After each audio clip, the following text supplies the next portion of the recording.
Madhu good morning. Good morning అమ్మ. Hi friends అందరికి good morning అండి. Good morning. Good morning. Good morning అండి. ఏంటి షాపు బయలుదేరా? టైం అయిందిగా. సరే కానీ ఇవాళ ఏం టిఫిన్ చేస్తున్నావు? నేనేం టిఫిన్ చేద్దాం అనుకోలేదండి. నేనేమి ఇంకా ఆలోచించలేదు, ఇప్పుడే లెగుస్తా. రోజు అన్నం పెట్టలే, నేను రెండు కూడా అన్నం పెట్టావు. టిఫిన్ చేయి, దోశలు చెయ్యి. దోశలకి నేను పప్పు అవి నానబెట్టలేదండి ఏమిని. మరి ఏం చేద్దాం అనుకుంటున్నావు? ఏదో ఒకటి తర్వాత ఏ ఉప్మా కలపెడతానులే మీకోసం. నీ సంగతి తెలిసే నేను పప్పు బియ్యం నానబెట్టాను. ఎప్పుడు? రాత్రి షాప్ నుంచి వచ్చే నానబెట్టాను. నువ్వు దోశలే ఈరోజు. అమ్మ దొంగ, ఇది ఎక్కడ దారుణం అండి. ఇప్పుడు నాకు అంత పెద్ద పని పెట్టారా? అదేం కాదు, టిఫిన్ చేయమ్మా, తర్వాత అల్లం చట్నీ చేయి. అది కొబ్బరి చట్నీ కాదు, అల్లం చట్నీ చేయి. మరి దారుణం. ఏం కాదు, ఎనిమిది చేస్తే అది. సరే వెళ్ళండి షాప్కి. బాయ్.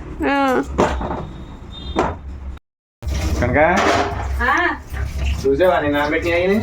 చూసానండి. ఎంత నానబెట్టారు అసలు? ఏమో తెలియదు కానీ డబ్బులతో తెచ్చి పోసిన. డబ్బులతో తెచ్చి పోసేపోతానండి, లేకపోతే కదండి నేను కొలతలు పెట్టి నానబెట్టుకునేదాన్ని కదా. 2-3 రోజుల నుంచి అన్నం అంటున్నావు కాబట్టి ఇప్పుడు ఏమైనా టిఫిన్ తిందామని ఆశపడ్డా. అంటే 2 రోజుల నుంచి అన్నం వండి పెట్టేస్తున్నానని ఇలా నానబెట్టేస్తారు నాకు చెప్పకుండానే. అంటే పిల్లలు కూడా దోశలు తిని చారలేదు కదా. దోశలు తిని చారలేదు కదా. చింతపండు అండి అప్పుడే నానబెట్టినావు. అల్లం చట్నీగా? అల్లం చట్నీగా నేను సాంబార్ చేశాను కదా, చింతపండు పక్కన పెట్టుకున్నాను దేవుడి కాడ సామాన్ తోముదామని. అప్పుడే చేసేస్తాను, స్నానం చేయకుండా. ఇగో నీళ్ళు పెట్టుకున్నాను, ఇప్పుడు స్నానం చేయాలి, అప్పుడు చేయాలి. ఓకే ఓకే, అది చూసుకో. వాటర్ కరెక్ట్గా. నేను వాటర్ బాగా కరెక్ట్గా వేసానండి, బాగా నానబెట్టారు. అదే ముఖ్యం, పిండి రావాలి కరెక్ట్ గాని. అబ్బా మీరు మరి ఉన్నారు. సరే సాయి, డాడీ పప్పు నానబెట్టారు, కరెంట్ పోయింది. ఎలా ఇప్పుడు? డాడీని పిలవరా, కరెంట్ అక్కడ కూడా పోయి పెద్ద పప్పు నానబెట్టేశారు అండి. కరెంట్ పోయింది, ఇప్పుడు ఎలా రుబ్బాలి? రుబ్బు పెడతారా? ఒక 5-10 నిమిషాలు వస్తుందమ్మా. ఇక్కడ మనకు పోదు కదా ఎక్కువ. ఎక్కడైనా రిపేర్ చేస్తే 1-2 గంటలు లేట్ అయింది. అప్పుడేంటి, చిన్న రోల్ ఉంది కదమ్మా, రుబ్బేసి అందులో. చిన్న రోలు నేను ఎందుకు రుబ్బుతాను? నానబెట్టారు డాడీ చేత రుబ్బేద్దాం అవుతుంది. నేను షాప్ లో ఉంటాను, మీరు రుబ్బేయండి. ఇదిగో పెట్టకు మరి లేకపోతే అండి వెళ్ళిపోతున్నారు ఏంటంటే అలా సైలెంట్ గాని. దోశలు వేస్తున్నావు కదా, మసాలా దోశలు అయ్యమ్మా. అబ్బాయి ఈడొకడు మసాలా దోశ వేసేదాకా నువ్వు ఆగుతావు ఏంట్రా ఇంట్లో? ఈ రోజు లేట్ అవుతుంది, 1 అయితే వెళ్ళేటప్పటికి. లేదు అంటే కరెంట్ లేదురా అంటే మసాలా దోశ. అమ్మో ఇది ఒక దీనికి ఆనియన్ దోశ అంటే, అడిగి మసాలా దోశ అంటే, మీకు మామూలు దోశలే. మొత్తానికి ఇప్పుడు కరెంట్ 10 నిమిషాలు వస్తుంది కానీ, ఒక గంటలో కానీ ఏమో అక్కడ కనుక కరెంట్ కనుక ఏ గంట లేట్ అయిందంటే అంతే, మీకు 12ంటికి అలాగా టిఫిన్స్.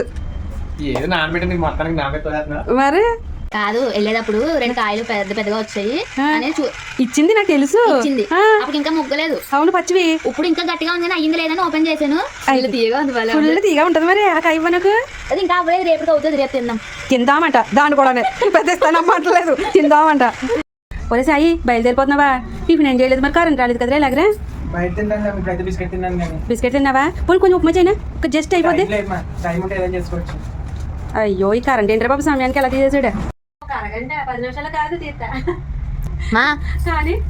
ఇదిగో సపోర్ట్, అది 2 రోజుల తర్వాత ముగ్గింది ఇది. అవును కదా, 2 రోజుల తర్వాత ముగ్గింది ఇదే. కానీ 9 టిఫిన్ తినకుండా వెళ్ళిపోయా బాబు. ఇంకా కరెంట్ రాలేదు కదా, ఉప్మా ఏదో చేసే అమ్మా. చేస్తాను, ఇందాక అదే 9 నేను ఉప్మా చేస్తానేమో ఆగంటే, నాకు టైం కుదరదు సరిపోదు అని చెప్పేసి బిస్కెట్ తిన్నానని వెళ్ళిపోయాడు. ఇగో మీకు కూడా చిన్నక్క ఇంకా ఉప్మా చేసేస్తున్నాను ఇప్పుడు. మీకు ఉప్మా అంటే ఇష్టం కదా? చేయనా ఉప్మా? అమ్మా చీకట్లో అలా వండేస్తున్నాను, ఏమి ఇబ్బందిగా అనిపించట్లేదా? ఇబ్బంది ఎందుకమ్మా, అందుకో క్యాండిల్ పెట్టుకున్నాను కదా. అయినా మా చిన్నప్పుడు ఏమైనా కరెంట్ అయ్యి ఉన్నాయా? మేము కరెంట్ లేకుండానే చక్కగా లైట్ గుడ్లు పెట్టుకుని చదువుకున్నాం. దానికి ఎందుకు ఇబ్బందికి? కరెంట్ లేకపోయినా అడ్జస్ట్ అవ్వాలి. పొద్దున టిఫిన్ చేస్తున్నావు అంటే ఉప్మా అన్నావు, కరెక్ట్ చూసావా? నీ దేవుడు నీ మాట తిన్నాడు. ఉప్మా అయింది ఇప్పుడు, కరెంట్ పోగొట్టేది. అలాగే ఎందుకంటారండి, రాత్రి నేను ఏమనుకుని పడుకున్నా అంటే, మీకు ఉప్మా ఇష్టం కదా, మంచిగా వేడివేడిగా ఉప్మా చేసి పెడదాం పొద్దుటని 2 రోజులు అవుతుంది టిఫిన్ చేసి అని అనుకున్నాను. కానీ మీరేమో పప్పు అయినా అని పెట్టేశారు. కానీ కరెంట్ పోయింది, నేను ఏం చేయాలి? ఉప్మా ఉప్మా అండి. ఉప్మా చూడండి ఎంత బాగా వచ్చిందో. మీకు ఉప్మా అంటే ఎంత ఇష్టం అని నాకు తెలుసు, అందుకని స్పూన్ ఇవ్వండి. ఇదిగో ఎలా ఉంది? పైగా మీకేమో పచ్చిమిర్చి అంటే ఎక్కువ ఇష్టం, అందులో ఎక్కువ పచ్చిమిర్చి చేసండి సార్ అండి. ఇలా వేడివేడి ఉప్మాలో ఇలాగా పైన షుగర్ చల్లుకొని అలా పాకం కాస్తా ఉంటుంది, కరిగిపోద్ది కదా. నాకు అలా తింటామంటే చాలా ఇష్టం, చాలా బాగుంటది. మీకేమో పచ్చళ్ళవి కావాలి, నాకేమో ఇలా ఉండాలి. అదండి ఉప్మా అయిందా, కరెంట్ వచ్చింది, ఇప్పుడు మనం తింటాను. కానీ మీరు తినేసి వెళ్ళిపోయారు అనుకోండి, గ్యాస్ అయిపోయిందంటే మామూలు నీళ్ళు కాసిపెట్టండి చెప్తుంది. బండి మార్చండి. గ్యాస్ అయిపోవడం కరెంట్ రావడం. మీకు ఉప్మా తినాలనే ఉంది రోజు, అందుకని అవన్నీ కరెక్ట్గా ఉప్మా చేస్తే కదా అయిపోవడం, ఇక్కడ ఉప్మా చేసి తింటాడుగా కరెంట్ రావడం రెండు. ఇంక నేను ఇప్పుడు ఏం దోసలేను, పిండి రూపేసి ఫ్రిడ్జ్ లో పెట్టేస్తాను, రేపు వేసుకుందాం. ఇప్పుడు ఇంక వంట చేసేస్తాను. వంట ఏముంది అమ్మా, అన్నం పెడితే అయిపోద్ది. అన్నం పెడితే అయిపోతావు, నువ్వు పదిలే తినేస్తావు నువ్వు. నేను సాంబార్ ఉంది కదా. ఓ అమ్మ, సరే ఏదైనా ఫ్రై లేకుండా తింటావు కదా, ఉప్పు సాంబార్ తింటావా మరి? ఓకే మళ్ళీ నీకు ఎందుకు పని చెప్పు. అప్పుడదే వేపేసే పక్కన సాంబార్తో తినేద్దాం. చూద్దాంలే, ఏదైనా చేసి చేస్తాను, సరిపోతే మళ్ళీ ఎందుకు సరిపో, చాలా ఉంది. బండ్ అయిపోవడం. అమ్మా ఏం చేస్తున్నావు వెల్లుల్లిపాయ తోటి? ఎల్లుల్లిపాయతో ఏం చేస్తున్నాను? ఎల్లుల్లి కారం అమ్మా. ఇందాక సాంబార్ ఉందన్నావు కదా.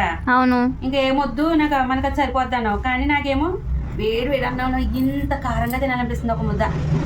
ఎందుకు? ఏమో చలికి గాలి లైట్ గా తగులుతుంటే చాలా చలి వచ్చేస్తుంది. బాబోయ్, ఇప్పుడేం చూసావు బాబా, ఇంకా మనకు ముందు ముందు ఉంది ముసలి పండుగ, ఇంకా వణికిపోతా ఉంటాము. అది ఎల్లుల్లి కారం చూడు ఎంత బాగుందో, నిజంగా సూపర్ కదా, చాలా చాలా బాగుంది. అండి అండి చల్లారిపోతుంది రండి. ఏం చల్లారిపోతుంది? మాకు పెట్టుకుని ముందు తింటున్నావా? రోజునేమో నేను లేట్గా తింటే ముందు తినము, ఇట్లా లేట్గా తింటాం అంటున్నారు. ఇప్పుడేమో నేను తినడానికి కూర్చుంటే మీరు ఎలా మాట్లాడతారు? నేను అలాగే అంటలే, అలా కాదు. ఇంతకీ పచ్చడన్నం అయి నా చేతితో కలిపింది బాగుంటది అంటారు కదా, ఇంకా వెల్లుల్లి కారం చేసాను. ఇప్పుడు కారం కారంగా మీకు తినిపిందామని కేకేస్తున్నాను. మీకు పెట్టకుండా నేను తినేస్తానా? ఇటండి, ఎలా ఉంది? ఎలా ఉంది? మాటలే సూపర్ ఉంది. మాటలు లేవంట, చెప్పలేకపోతున్నా. ఎలా ఉంది మధు? చాలా బాగుంది, సూపర్. చాలా బాగుంది. అదే కారంగా చలికి తినాలనిపించి వెల్లుల్లి కారం చేద్దామని చేస్తున్నాను. మాది ఏమొద్దు అంది. తింటాం. ఎలా ఉంది సాంబార్? ఏముంది? అయ్య బాబోయ్, ఏంటి రుచి ఏంటి? నేను మీద పెరిగిపోయిందా? చాలా బాగుంది మధు, సూపర్, అద్భుతం. నీ ఫేస్ లో తెలిసిపోతుంది అది ఎలా ఉందా అన్నది. అమ్మా ఇప్పుడు టైం ఎంత అవుతుంది? ఇంకా వంటగదిలో ఏం చేస్తున్నావు? ఏం లేదమ్మా, పప్పు పొద్దుది రుబ్బేసాను, దోశల పిండి ఇంకా ఫ్రిడ్జ్ లో పెట్టేస్తే ఇలాగ తమ్ముడు ఫోన్ చేసాడు. ఏంటి నాకు టిఫిన్ ఏదైనా ఉంచు, నేను వస్తున్నాను ఇప్పుడు అని. అయితే దోశల పిండి రుబ్బాను కదా, కొంచెం బయట తీసి పెట్టి ఆడికి చట్నీ చేసాను. కొంచెం చేసి పక్కన పెడితే తింటాడు కదా అని. ఇప్పుడు డాడీ అన్నం తింటా అన్నారు, పెరిగేసుకొని కలిపేసి ఇచ్చేస్తాను, పని చేసి ఇచ్చేసి. సరే.